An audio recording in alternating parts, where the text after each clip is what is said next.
Hello and welcome to another episode of Industry Celebrities. My name is Kimberly Scott. Industry Celebrities is a podcast where I interview industry professionals in any industry, where they share their passions about their industry and a little advice to their younger self. So if you want to tune into other episodes, you can do so by going to thatkimberly.com to choose which platform you prefer to listen to the podcast on. And now that I got that out of the way, I can introduce my guest today, Miss Nicolle Block. Hello. Madam President, Miss Nicolle Block. Thank you. No, thank you for joining me today. Yes. So tell the listeners a little bit about where you're from and what industry you're in. So I'm in the multifamily housing industry. Okay. I'm from here at DFW, here in Texas. And I think that, as far as where I came from, I think it's just, kind of, I guess, regular, normal middle America. Okay. How did you find the multifamily industry, aka apartments? AKA, so starving college student Oh. that needed a place to live. And there was a way to, they said, if you work here in the office, then we can give you a discount on your rent. Ah. And so they said, you look like you could sell. And that's basically how it happened. I think that most of my counterparts that I run into, my colleagues, we kind of fall into this industry. Yeah, absolutely. Out of a need, all of us need a place to live. Or they had a parent or a friend or somebody that says, hey, I know somebody who needs somebody over here. Go check it out. So I was in college and I needed, again, a place to live. And it was just one of those things to where I worked on the weekends. It's convenient for your schedule and lifestyle. And I got part of my rent for free. I really liked it. Immediately just really dove right in and ended up pursuing it as a career. Wow, that definitely is the norm, I think, for most in the industry. They get in, they don't get out, and you evolve and you move your way up into whatever passion position that you want to. So who are you with and how long have you been I'm with AMLI Residential. I'm based in Chicago, fantastic company. Okay. I've been in the industry for 20 years this year. So I started in August of '98. Wow. Yeah. So you started when you were 10. Yes. Child labor laws were different back then. But no, I've been in the industry 20 years, and it's really flown by pretty quickly. Yes. But I probably, within the first 2 to 3 years, knew that this was something that would be a career, that it's something that would really be sustainable, for a lifetime. Wow. Yeah. And you were getting your degree. Yes. So you finished college, and what did you get your degree in? Well, ironically, my degree is in criminology and psychology. Okay. But you need psychology. I know. I was going to say, I would say, really, I'm a manager of people. As far as you talked about my passion before, I just happen to be in the multifamily industry. I think that is a way for me to use my degree and really leverage my passion. Absolutely. So when kind of going back, I did start, leasing apartments when I was in college, pursued it as a full-time career. But then when I said, okay, now I've been doing this 3, 4, 5 years, now this truly is going to be sustainable for a lifetime, I need to put the education behind it. Yeah. And so it took me another 10 years. Yeah. But I would say that it was something that I'm really proud of that I did. A lot of people don't take the time or make the time. I would say we all have the same amount of time. Make the time to go and further their education once they leave. Yeah. So I wanted to be, an example for my kids. I wanted to be an example for other colleagues in this industry. Yeah. Because as it's changing, 20 years ago you didn't need a degree. Yeah. But now you do. And now you really do. We're evolving. We're not landlords. We are multifamily professionals. Correct. And so the higher level of thinking and the critical thinking that's needed, it's changed. Yeah. Yeah. You're learning something new and you get outside the box, your norm of your everyday 9 to 5. So it definitely stretches. It took me 7 to get my degree, and nobody's ever asked to see my seals, but I have it. And when people ask me, I can say I absolutely have it. And so, I think too, regardless of what the degree is in, I think that it shows your determination, your perseverance. That's what a lot of people I definitely am not a perfect person, but it is really hard to outwork me. Yes. So I think that that's something that I can say that, but I think that going back and getting my degree illustrates something like that. So. I see that. What do you think is your favorite part about being in the apartment industry? There's a lot of things that I love about this industry, and it's what keeps me around, I'm sure. But I think that being able to recognize the impact we have on people's lives. I think that's the thing I love about this industry. I love about my job. I can impact, obviously, I have 130 team members here in Dallas. I can impact their lives, but they support and help make changes and a difference in the thousands of residents that we also support here in Dallas-Fort Worth. So I think that's probably the thing I appreciate the most about multifamily. You know, and again, that kind of critical thinking piece is that, you know, we see people on their best day and their worst day. And everything in between. And everything in between. And I think it's relationships, and it's those types of things that it's almost like the differences you can make. There's an administrative cadence day to day. There's a business that we run. And there's a box you have to stay in, absolutely. But you can absolutely show your compassion and learn from others and situations that you may or may want to do differently. You may not want to and I think it's fluid. Yeah. You know, I think that it's never the same day twice. I think that's what most people will tell you as well as, the learning curve might be steep because you don't see the same day twice. But I think that also kind of breeds a certain kind of professional that needs that pace, that needs that cadence, that needs that drive in order to be successful. Yeah, it can't be the same thing every day. Yeah.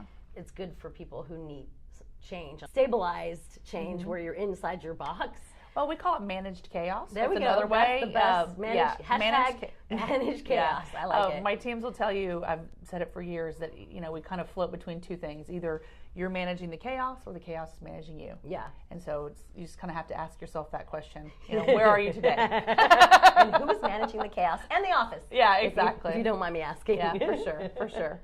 Well, I can definitely speak to your skill set of managing the chaos when going and chairing committees where you are the president of Tarrant County ATC. Yeah. What would you recommend from that standpoint if there was somebody that wanted to get into the apartment industry on either side, a management side or supplier side? Yeah. What advice would you give them? Truly, I would probably say they need to raise their hand.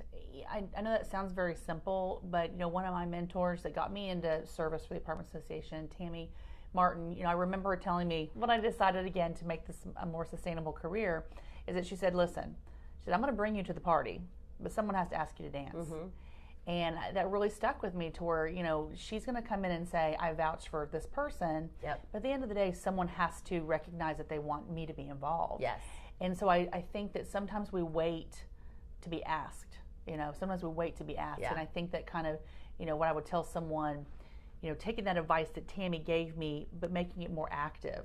Sometimes I waited a little too long for someone to ask me to dance instead of getting out there and showing them my moves. Yeah, and saying, hey, I can do this. Exactly. Let me show you. And I think that, now that I'm on the other side, being the president of an apartment association, I see congratulations. Thank you.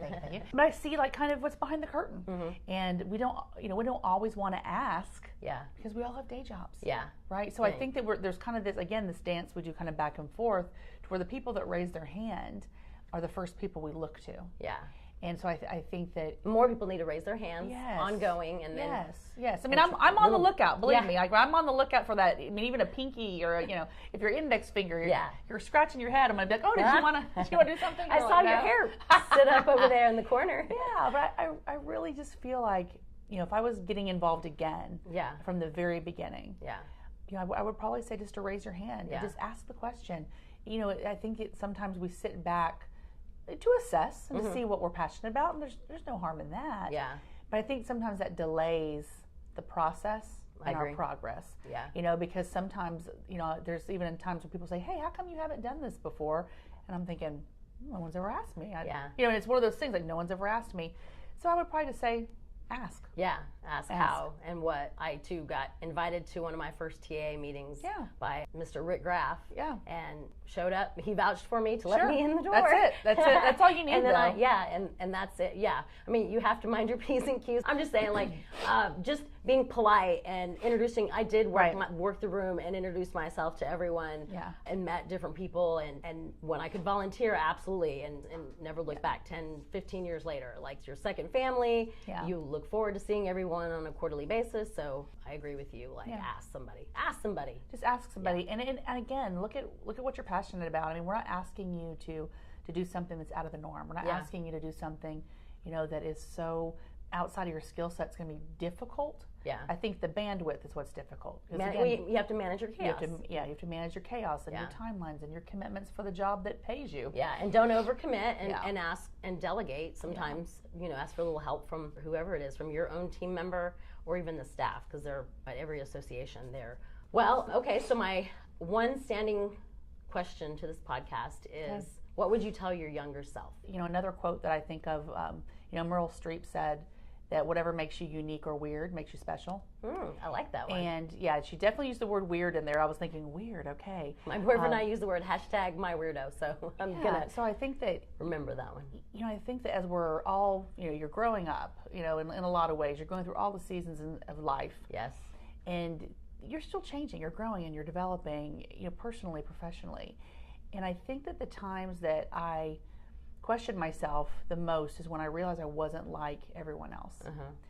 Good, bad, or ugly. Yeah. It didn't matter. It didn't mean I was better. It didn't mean I was worse. I just, in the areas where I thought, I am the square peg in a round hole in this room. I don't think so, but okay. You're different. Definitely different. Yes, absolutely. And I think that it took me a little longer, than to be okay with that. To be okay different with is that. I think different is cool. Right. I don't absolutely. know about you, Well, I think that's what attracted us. I think initially, but I think that what makes you unique, what makes you weird, it also makes you special. Yes. And so and memorable. Memorable. No, and that's a really good point. And I think that that's something that I probably would have embraced. If I could tell my younger self that, is to just really be okay in your own skin. Yeah. I sleep really well at night, and I'm definitely not a perfect person, but I try really hard. Yes. And I think that I probably put more energy and time than I should have into trying to make me into something I'm not. Yeah. And I think that, authentic Nicolle is much more productive and happy than when she's trying to be someone she's not. Amen. Yeah. I totally agree. And I am a weirdo, Yeah. you know that. Me too. But again, I think that's what I probably would tell my younger self is I'm okay with who I am. Yes. I look in the mirror and I'm self-aware. Again, Yes. not a perfect person, but I can tell you what I bring to the table. Yes. Self-awareness is key, for sure. So I think that just maybe, again, being a little bit quicker to embrace that. And not be so hard and just roll with it. Like it's why it's can't I cool be here? Why can't I do this? Or, or why do I feel the need to whatever. break dance in the hallway or whatever? But that's just what I do. I just like to break dance, I guess. I don't know. Well, and you sing a song, but you have no idea why it's in your head. It happens. Exactly. But yeah, I think that would probably be what I would tell my younger self. Well, that's awesome. That's great advice, especially for kids, nowadays with social media and bullying and things of that sort. Unfortunately, that's where our society. Well, I think going through to social media too. I mean, just I also tell my kids, I'm like, don't judge your everyday by someone else's highlight reel. Yeah. People put on social media the lens that they want you to see them through. Absolutely. And it's difficult until you realize that. Yeah. But it kind of goes back to, again, my younger self, is that, now, granted, we didn't have social media back then. No, I always tell people I'd been in so much more trouble if we had had social media when I was young. But but I think that, but I think that looking at someone else's life and thinking that it's better or it's perfect or it's this or it's that, and they're going through the same struggles that you're going through. Yeah. And I think it took me a little while, a little bit of perspective.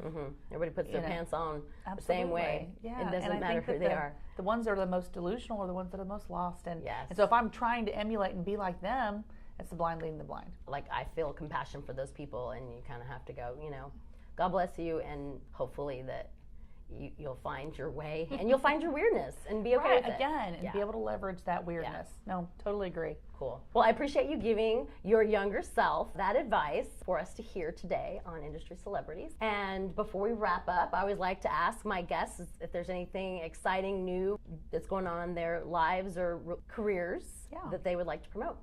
I think specifically the Apartment Association of Tarrant County, Texas Apartment Association, National Apartment Association, whichever ones you feel you can dial into, I really would encourage anyone to get involved. I think that it's kind of the heartbeat of our industry. Be what's next. Yeah, absolutely. And I think that if any opportunity that I get to encourage participation in the association is really, again, this industry gave me my livelihood. Yes. And it really is, it made me who I am, again, personally and professionally. So find a way to get involved. Yeah. We have something for everybody. Absolutely. I promise you that. And if you need an intro or you need an invite to the party, you just come find me. Me too. And I will be happy to plug you in. But I appreciate you taking the time and finding me worthy of celebrity status in the multifamily world. So I appreciate that. Well, I appreciate you giving me your time, because it definitely, as the busy executive and now the president of Tarrant County, I know that you juggle it all and you manage your chaos well. So I appreciate you squeezing me in, my friend. All right, lady. Have a good day. Thank you.